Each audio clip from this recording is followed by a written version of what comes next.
Assalamualaikum warahmatullahi wabarakatuh. Siapa yang suka makan tempe?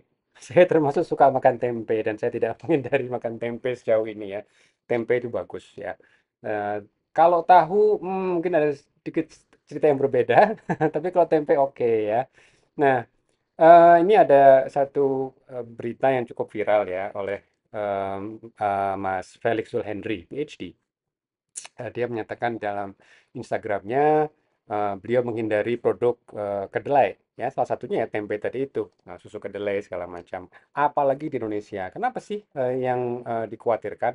Ini alasannya karena memang betul apa yang beliau sampaikan bahwa mayoritas kacang kedelai yang digunakan adalah produk GMO ya. Saya pernah bahas tuh mengenai GMO, bahaya apa nggak sih GMO itu kita lihat detailnya ya.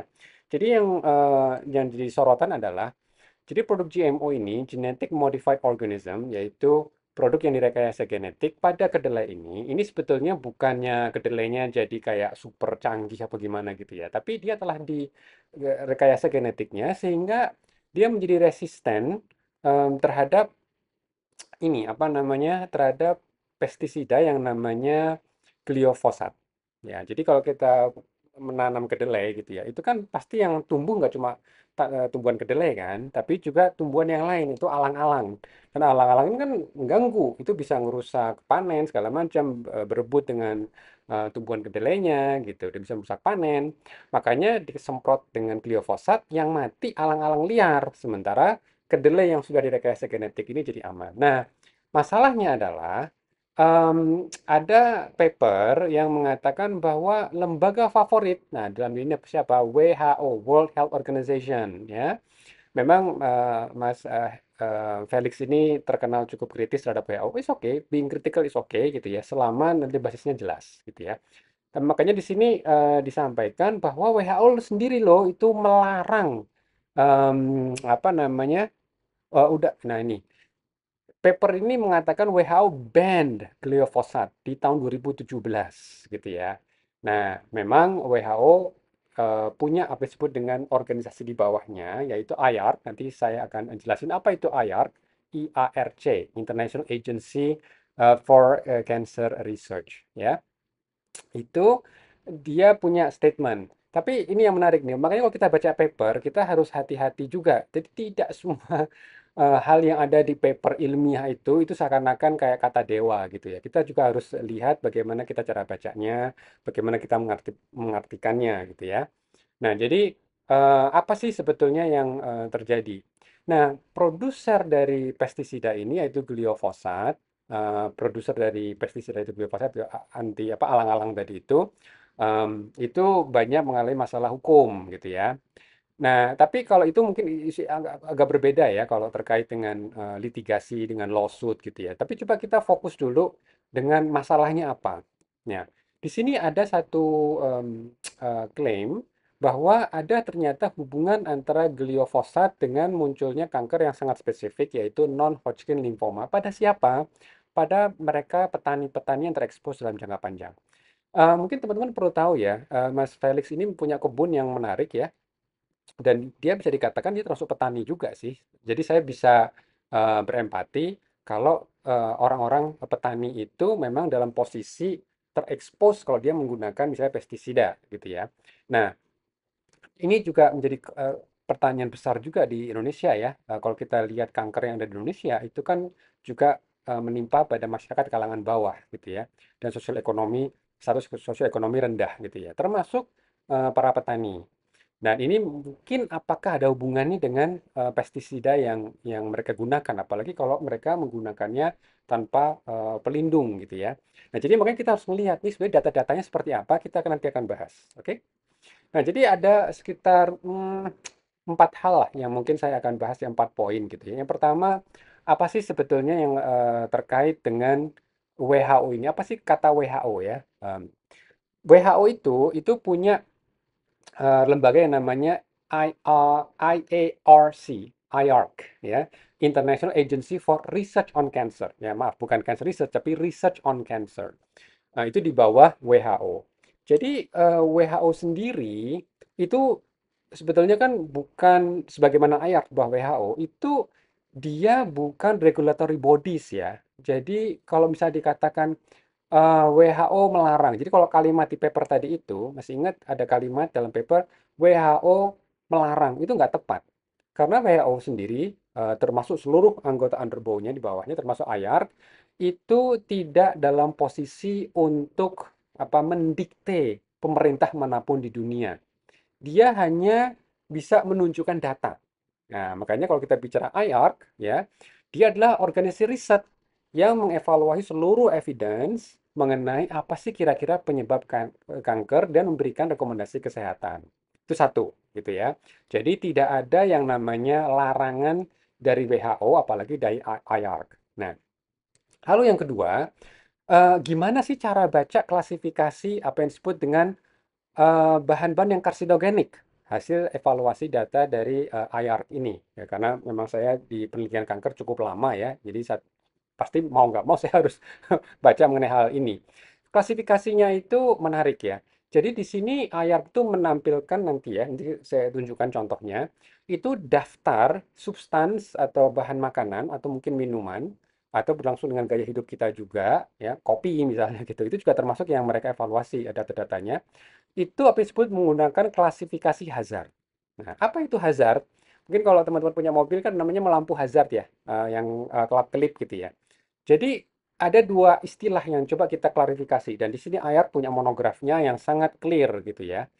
Apa itu bedanya antara hazard dan risk? Oke. Hazard itu kan bahaya. Kayak lampu hazard. Oh, ini kita lagi nyalain nih karena ada bahaya. Kita lagi berhenti di pinggir jalan. Tolong jangan tabrak saya ya. Bahaya ini gitu ya. Nah, jadi hazard itu kalau dalam konteks kanker itu substans yang bisa menimbulkan kanker. Can cause cancer. Itu namanya hazard.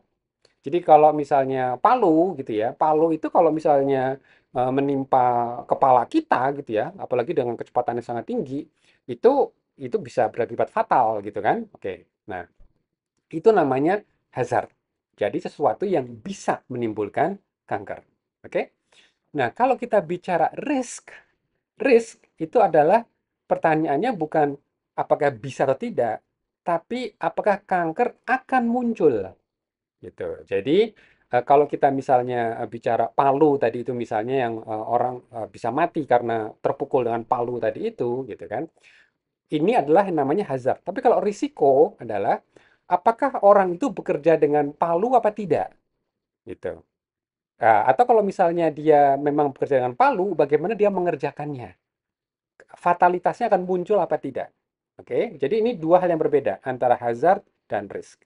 WHO, IARC di bawah WHO itu memunculkan list daftar mengenai klasifikasi-klasifikasi adalah substansi yang bisa menimbulkan kanker. Tapi dia tidak bahas mengenai risiko munculnya kanker. Ini dua hal yang berbeda, ya. Nah, coba kita lihat contohnya nih. Jadi di sini kalau WHO itu IARC ya sekali lagi itu memunculkan itu rutin tuh. Mereka hampir setiap setahun per 2 tahun sekali itu ada update. Apalagi nih yang bisa substansi ini gimana nih? Apakah bisa menimbulkan kanker apa tidak? Nah, ini hazard gitu ya. Itu ada satu, dua, tiga, grup tiga. Kalau misalnya dia grup 3 yang paling bawah, itu ya misalnya kopi gitu kan, minum kopi. Itu tidak tidak termasuk karsinogen ya, tidak bisa memunculkan kanker ya, tidak bisa ya they cannot cause cancer misalnya gitu. Itu yang paling rendah, paling aman. Nah, yang menarik adalah satu dan dua. Kita mulai kelompok satu dulu. Apa sih yang ada di kelompok satu gitu ya. Jadi semakin tinggi skor, semakin kecil angkanya, satu kan lebih kecil daripada tiga gitu ya. Itu adalah tingkat kepastiannya lebih tinggi, bisa memunculkan kanker. Oke? Itu artinya sangat tinggi. Nah, contohnya adalah siapa? Rokok. Oke? Nah, tentu nanti di sini kalau misalnya dia ngerokok pasif seperti apa, dia ngerokok satu batang sehari, 10 batang sehari, 20 batang sehari gitu ya. Itu nanti ada kemungkinan kankernya munculnya pasti akan berbeda-beda gitu. Tapi rokok itu sendiri itu can cause cancer gitu ya. Jadi itu sudah sangat jelas. Apalagi radiasi gitu kan, sinar UV gitu. Itu udah jelas gitu ya. Kalau kita bicara grup nomor satu, ya itu udah istilahnya maklumun mina ad-dururun. Jadi semua orang sudah sepakat gitu ya. Oke, dan bahkan banyak negara bahkan di Pemprov DKI kita lihat dilarang merokok di tempat ini, gitu ya. Nah, tapi larangan itu bukan serta-merta karena klasifikasi dari IARC WHO ini. IARC WHO hanya menampilkan datanya, lalu diserahkan kembali ke otoritas lokal. Terserah otoritas lokal mau melarang atau enggak, itu terserah otoritas lokal, gitu ya. Oke. Lalu yang berikutnya yang menarik, yang ini kaitannya dengan bahasannya Mas Felix, yaitu terkait grup 2A. Jadi grup 2 itu ada subnya, ada 2A dan 2B. Kita fokus yang 2A aja ya, karena kalau kita bicara pestisida atau herbisida seperti gliofosat tadi itu, gliofosat masuk ke grup 2A. Oke? Nah, fun fact, siapa lagi sih yang ada di grup 2A? Yang ada di grup 2A adalah daging merah. Daging merah. Kemarin kita kurban. Itu daging merah bukan? Bukan daging putih loh ya, itu daging merah. Itu masuk grup 2A. Ini yang jadi menarik. Jadi misalnya nih, kalau kita mau konsisten, kita tidak mau kita mau menghindari nih mereka makanan-makanan atau substansi yang bisa menimbulkan kanker ya. Bisa ya, can cause cancer. Ya, kita berarti menghindari gliofosat dan juga kita menghindari daging merah, gitu kan. Nah, tapi sekali lagi, WHO tidak memberikan otoritas untuk melarang atau membolehkan. Dia hanya menunjukkan saja datanya. Ini kalau saya bicara WHO ini maksudnya IARC ya. Jadi IARC itu badan di bawah WHO. Oke, jadi itu kaitannya. Nah, tentu nanti saya akan tunjukkan kenapa sih kok bisa menimbulkan kanker itu seperti apa. Memang kalau kita bicara bisa menimbulkan kanker, nanti IARC itu akan melihat dari berbagai macam data. Oke, saya tidak akan membahas semua data-data yang memunculkan akhirnya rekomendasi ini, bukan atau klasifikasi ini, tapi lebih ke follow up-nya, gitu ya. Memang kalau kita bicara dari sisi studi in vitro gitu kan, terus nanti studi in vivo misalnya menggunakan tikus gitu ya. Memang tikus bisa mendapatkan kanker ketika mereka dipaparkan dengan gliofosat murni gitu ya. Tapi kadang-kadang kita juga harus tahu apa yang ada di tikus belum tentu terpapar juga di manusia. Karena dosisnya mungkin bisa berbeda gitu ya, konteksnya berbeda. Dan kita juga tahu tikus itu jauh lebih mudah terkena kanker daripada manusia gitu ya. Makanya untuk beberapa eksperimen kita harus menafsirkannya itu agak ini ya, agak hati-hati. Jangan langsung otomatis ekstrapolasi. Oke? Itu bisa untuk buat model, oke. Tapi apakah langsung itu terjadi pada manusia? Nah, itu hati-hati. Oke? Nah, jadi itu klasifikasi dari hazard, klasifikasi dari IARC. Oke? Nah, sekarang pertanyaannya, kalau misalnya kita bicara yang will cause cancer, ya, will cause cancer, ini yang coba kita akan bahas lebih lebih dalam lagi. WHO itu, WHO IARC itu mengeluarkan klasifikasi tahun 2017 atau mungkin 2015 lebih awal lagi bahkan. Jadi awal monograf itu lebih awal lagi. Nah, sekarang saya mau tunjukkan data terkait dengan ini yang disebut non-Hodgkin lymphoma, ya kan, pada petani-petani. Oke? Nah, datanya seperti apa sih yang mau kita lihat dan kita bagaimana cara bacanya? Jadi ini sebetulnya saya berterima kasih juga nih ke Mas Mas Felix Zulhendri ini karena ini menimbulkan inspirasi. Oke, ada satu hal yang kita mau ajak teman-teman bagaimana cara baca data ilmiah, gitu ya, supaya kita bisa tahu bagaimana data itu eh, terjadi, apa dihasilkan, bagaimana desain dari studinya. Oke, coba kita lihat. Jadi kalau kita bicara kanker, ada substansi yang bisa menimbulkan kanker, tapi tentu kita juga harus bahas mengenai paparannya, gitu ya. Jadi kalau misalnya kita sebagai petani dan yang bukan petani, tentu apa ya konten per exposure tentu beda dong, gitu kan. Karena kalau misalnya dia petani, dia menggunakan herbisida ini gliofosat, dia tentu lebih chance dia untuk terkena paparan tentu jauh lebih tinggi daripada orang kayak saya yang bekerja di balik komputer, gitu kan. Oke lah saya makan tempe, kan kedelainya juga dari gliofosat. Pernah terpapar gliofosat gitu kan, karena waktu ditumbuhkan dulu. Tapi kan tempe itu maksudnya dia pasti melakukan proses banyak pencucian kan. Gitu. Nah, makanya kita sering lihat populasinya sebetulnya rentan. Oke, di sini disebutkan petani-petani yang terekspos dalam jangka panjang. Gimana itu cara penelitiannya? Ya, coba kita lihat.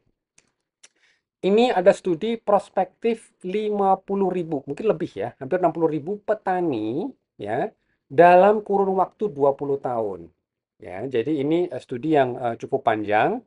Em, Agricultural Health Study.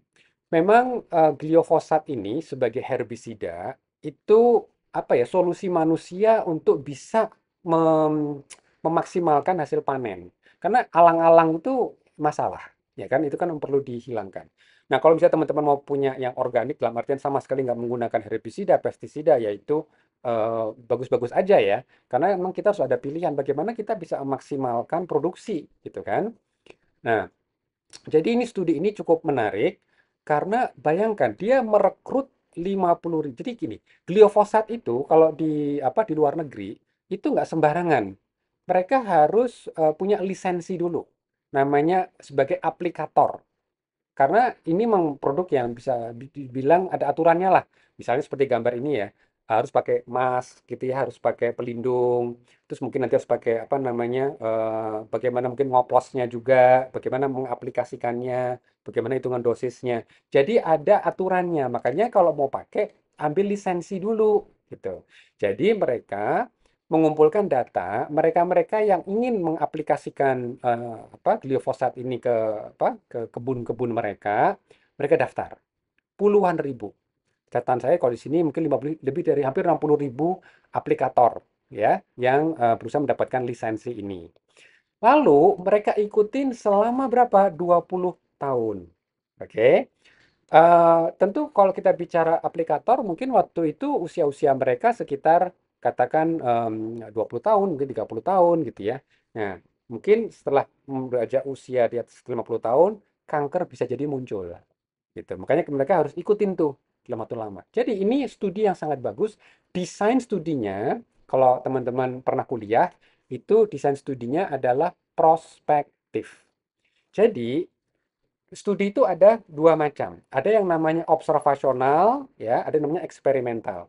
Kalau studi pada mencit, itu namanya eksperimental. Jadi mencit kita bagi dua kelompok, satu dikasih gliofosat, satu tanpa gliofosat misalnya. Ya, itu namanya eksperimen. Kita memberikan secara sengaja, lalu kita bandingkan. Oke? Nah, kalau ini em, studi observasional yang ini, studi observasional itu ada dua juga. Ada yang namanya studi case control, ada yang namanya studi prospektif. Semuanya observasional. Kita tidak memberikan eksperimen, tidak memberikan bahan apapun, gitu ya. Jadi kita hanya ngeliatin aja, gitu. Kalau kita bicara studi yang namanya case control, itu antara prediktor sama outcome. Nah, ini apa nih? Jadi kalau misalnya kita mau bicara kanker nih, kita bicara kanker, kita akan berusaha mencari tahu mereka yang kena kanker sama mereka yang tidak ada kanker. Lalu kita lihat, kita kilas balik, mereka dulu kerjaannya apa. Nah, misalnya gitu. Itu namanya case control. Jadi antara kejadian, outcome yang mau kita pelajari itu kanker, itu udah kejadian. Lalu kita berusaha kilas balik. Kira-kira apa tuh yang bisa menjelaskan kenapa dulu kenapa mereka sekarang kena kanker?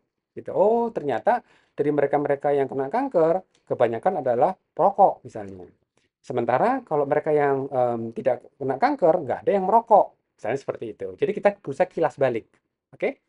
Nah, kalau kita bicara studi yang seperti ini, case control, itu memang ada bias.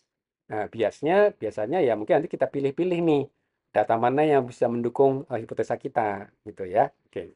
Nah, kalau yang studi prospektif, kankernya belum kejadian.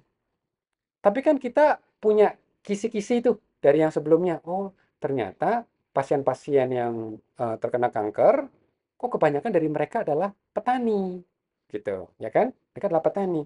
Jangan-jangan aktivitas ketika mereka bertani, salah satunya menyemprotkan herbisida ini bisa menimbulkan kanker. Nah, gimana cara membuktiinnya? Oke, mereka merekrut para petani tadi itu. Mereka para petani itu, lalu kita lihat prospektif. Jadi saat ini 50.000 petani itu kan nggak ada yang kena kanker. Sehat semua, ya kan? Nggak ada yang kena kanker. Lalu mereka ikutin.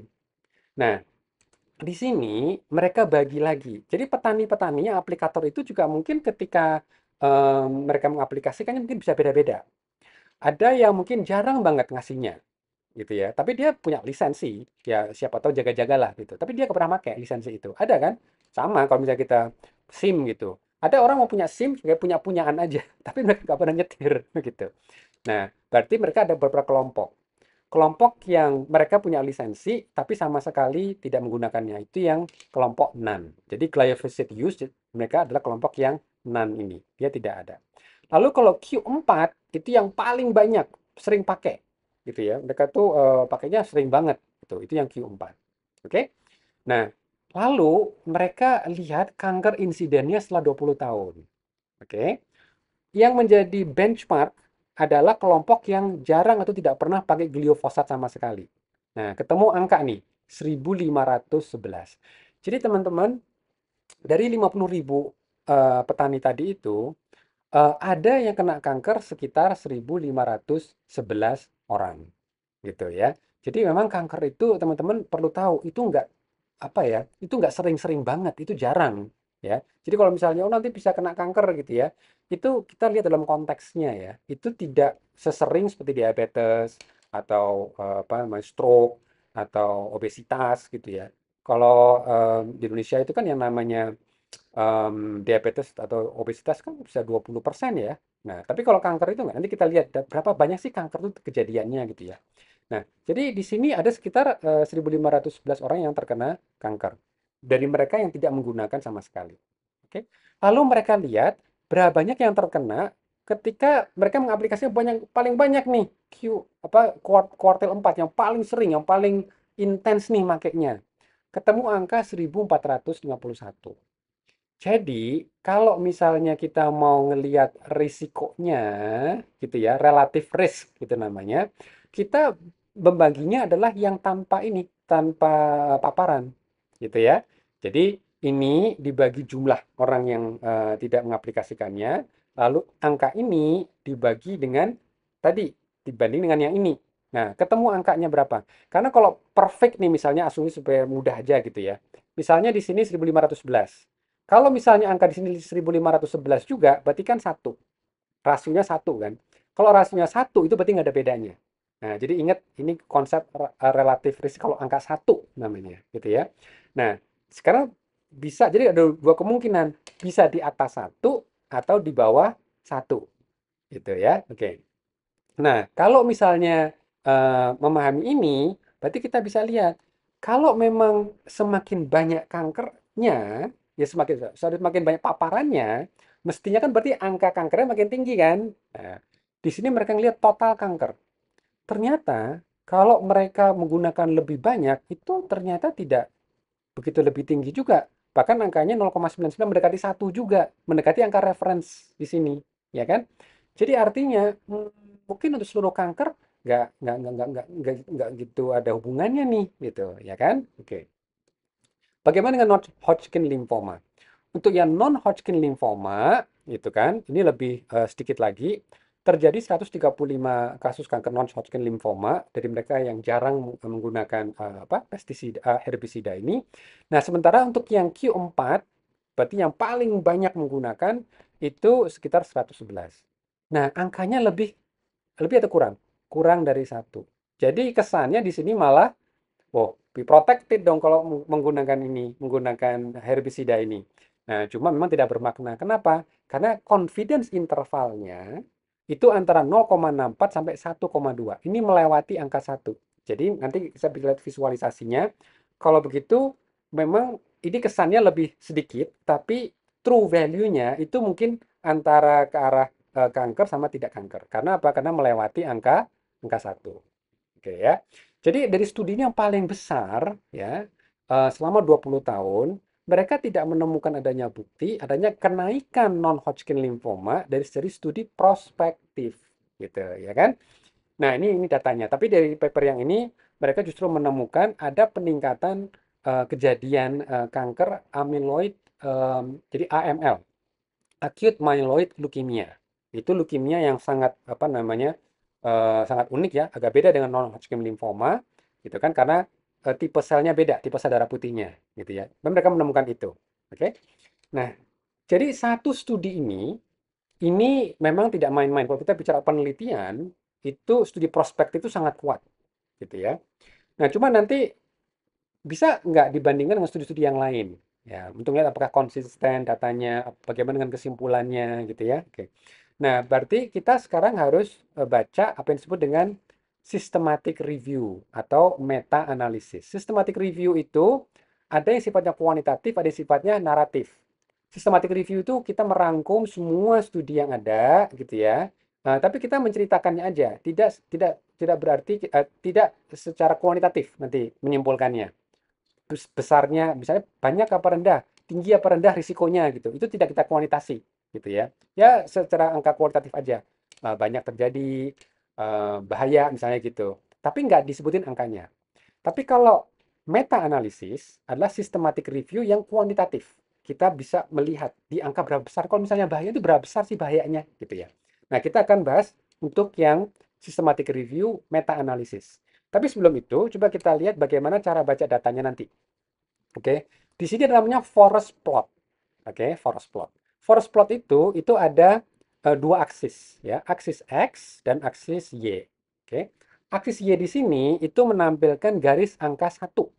Jadi garis yang menunjukkan efeknya nol. Jadi kalau misalnya nih kita merekrut dua kelompok, ya kan? Yang kelompok pertama 10.000 orang, kelompok dua 10.000 orang, gitu kan? Nah, dari masing-masing 10.000 itu kejadiannya satu dari 10.000, yang satunya lagi 1/10.000. Sama-sama 1/10.000, 1/10.000 kan? Kalau udah dibagi, rasionya menjadi 1. Nah, berarti nggak ada bedanya memang. Oke? Nah, di horizontal axis ini adalah beberapa angka. Ya, angka ini bisa berarti relative risk atau bisa berarti odds ratio. Oke? Tapi dalam hal ini, anggap aja supaya mudahnya kita mau lihat ini trennya ke arah mana. Jadi kalau misalnya kita membandingkan beberapa studi. Nah, studi ini misalnya studi pengobatan. Oke, studi pengobatan kita mau ngelihat, oke, outcome-nya apa sih kalau kita bicara eh, mati hidup misalnya gitu ya. Jadi mereka yang diobatin sama mereka yang nggak diobatin, tingkat kematiannya berapa. Nah, jadi kalau misalnya kita bicara tingkat kematian gitu ya, berarti kan itu kan hazard gitu kan, bahaya gitu. Nanti kita bandingkan dari masing-masing kelompok, sama-sama 100 orang misalnya gitu kan. Lalu kalau misalnya kita berikan obat, berapa banyak nanti yang mati dibandingkan yang tidak diberikan obat. Oke. Nah, kalau misalnya nih, kalau kita dalam hal ini ya, kita kasih obat misalnya gitu ya. Itu nanti yang mati berapa? Jadi kita harus clear dulu yang mau dihitung apa? Mau hitung yang hidup atau mau hitung yang mati. Oke. Kalau kita bicara mengenai treatment, yaitu biasanya sih yang diukur itu nanti tingkat kematiannya ada berapa. Apakah lebih tinggi atau lebih rendah. Nah, jadi misalnya nih kalau kita ada dua macam apa namanya perlakuan gitu ya, atau paparan dalam hal ini. Ini ada beberapa studi. Dalam hal ini contohnya ada satu, dua, tiga, tiga studi. Oke. Nah, nanti dari tiga studi ini direpresentasikan. Studi yang pertama, datanya itu menunjukkan yang ke arah favorable yang diberikan obat atau yang tidak diberikan obat. Nah, kalau studi pertama, dia arahnya yang ke arah pemberian obat, gitu. Tapi kalau yang studi yang ini dia mengarahkan yang justru tidak diberikan obat. Ini studi yang terakhir nih, yang paling bawah. Oke? Nah, dalam hal ini terlihat bahwa kalau misalnya kita kumpulkan semuanya, nanti kira-kira ujungnya itu ke arah mana sih gitu? Ke arah yang kiri atau yang ke arah kanan? Dan nanti yang dilihat juga ada confidence intervalnya. Confidence intervalnya itu menunjukkan oke, kita bisa menemukan misalnya studi yang pertama nih, ada di sebelah sini antara angka misalnya 0,1 misalnya gitu. Tapi angka 0,1 itu rentangnya berapa? Antara mana sampai mana gitu. Kalau sampai rentangnya itu melewati angka satu, biasanya nanti tidak gitu bermakna. Karena dia melewati angka satu. Jadi kita nggak gitu yakin. Karena dia juga bisa ke arah yang lain gitu ya. Oke. Nah, jadi sekarang kalau misalnya kita lihat, kita kumpulkan nih beberapa studi, ya beberapa studi, nanti akan muncul tuh di akhir. Ada berbentuk kayak berlian ini, bentuk diamond ini. Oke. Nah, dalam bentuk diamond ini adalah kesimpulan dari berbagai macam studi yang kita lihat. Oke. Arahnya kemana? Ke kiri atau ke arah kanan. Dan kita lihat juga rentangnya nih. Rentangnya sampai di mana? Confidence intervalnya biasanya di angka 95%. Jadi 95% itu kita yakin bahwa true value-nya ada sekitar di sini gitu ya. Oke. Nah, jadi ini yang membuat kita bisa melihat arahnya ke arah mana. Oke? Kalau kita lihat lagi baca, ini adalah paper yang kemungkinan disitasi oleh Mas Felix ya.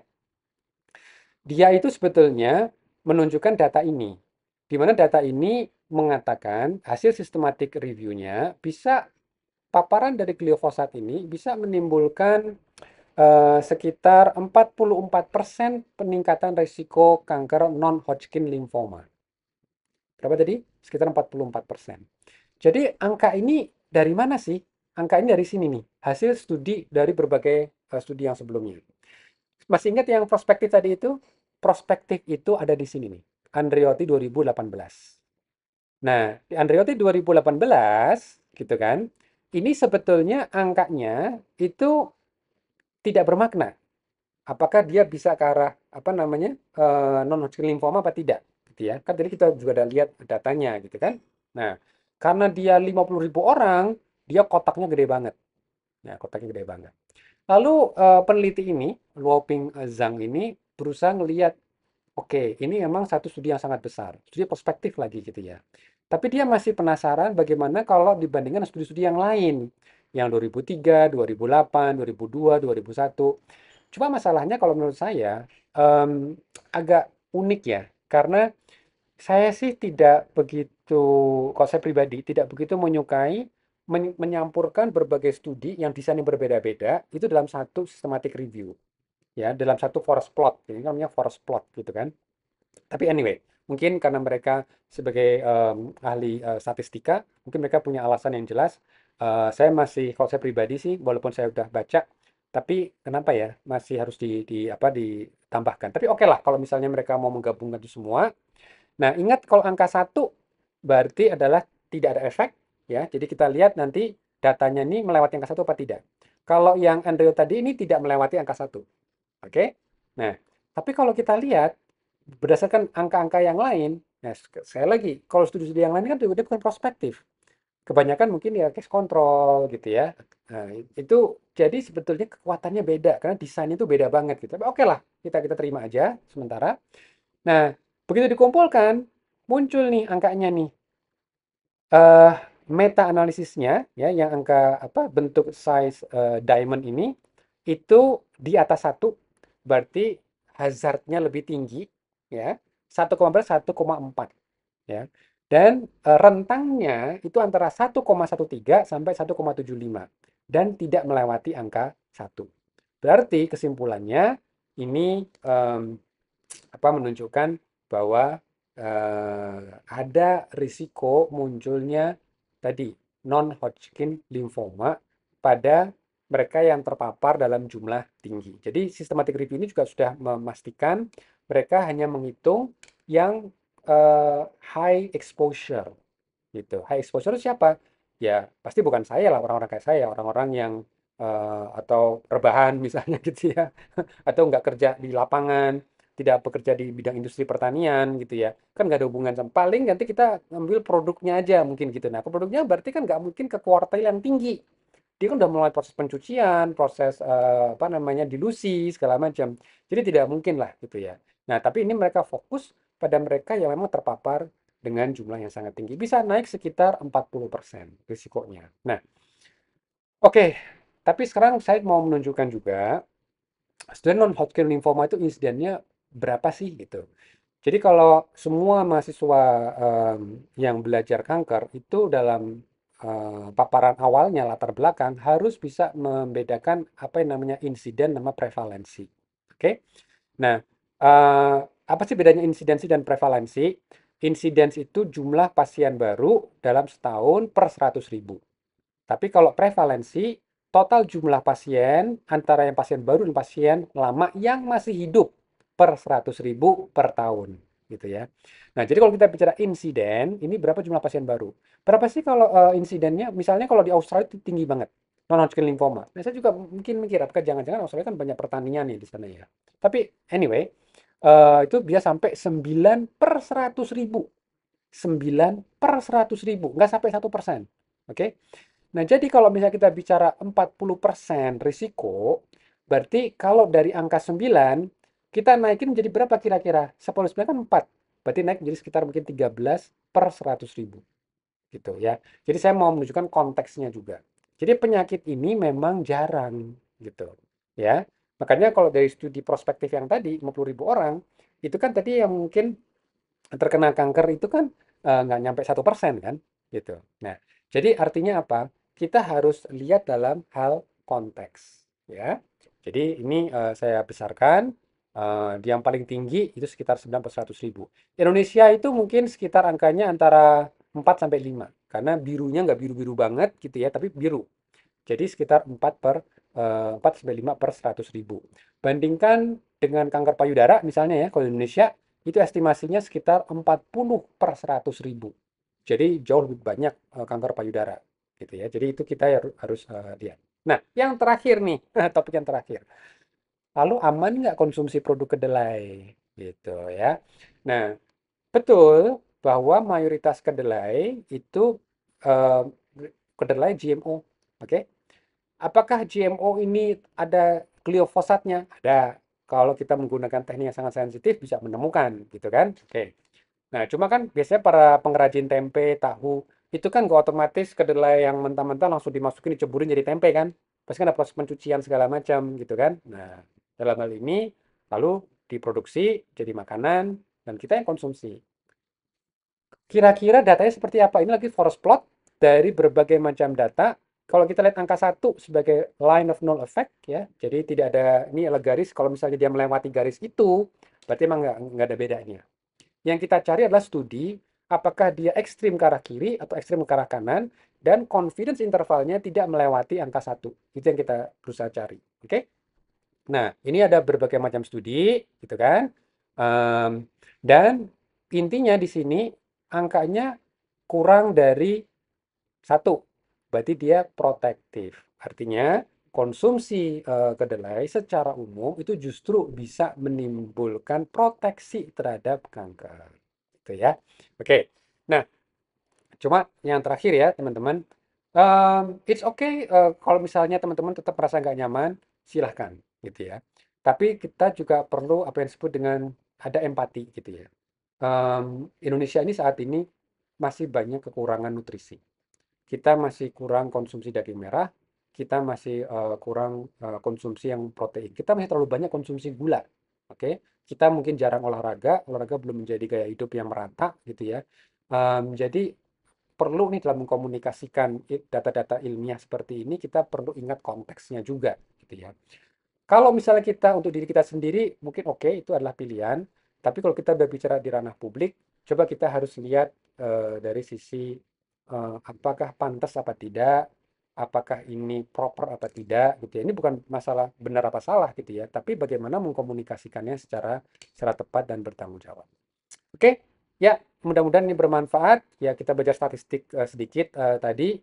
Jadi nanti begitu cara bacanya ya. Jangan hanya baca dari abstraknya aja atau baca dari apa judulnya aja. Tapi kita coba mulai belajar bagaimana cara baca datanya. Itu sebabnya memang kita perlu sekolah. Ya. Assalamualaikum warahmatullahi wabarakatuh.